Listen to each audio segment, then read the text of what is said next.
Kung magkamali, learning. Kung mag-succeed, plus points. This is for all the students na natatakot na mangarap. Anong gusto mong sabihin para sa kanila? Natatakot, mangarap, sarap.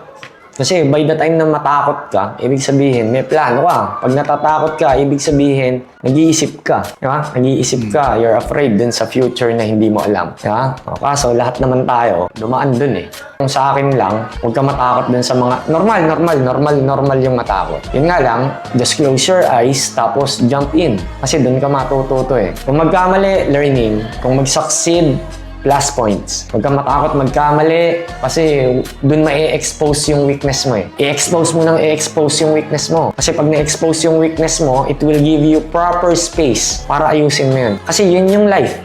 Yun yung buhay.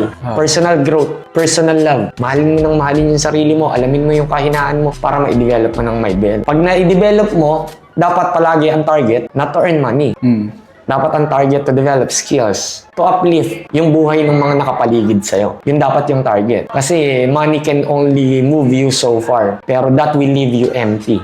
Pero kung ang hahabulin mo, makakagawa ako nito kasi makakapagbigay ako ng employment. Gagawa ako nito kasi ang habol ko for me to be the voice ng mga taong di kaya makapagsalita. For me to be the muscle ng mga taong mahihina. For me to be the inspiration ng mga taong naliligaw. If yun yung basis mo of being educated, tapos someone na natatakot, yun yung titignan mo for be the representation of something good. Wala kang pupuntang pangit. Yun lang yun.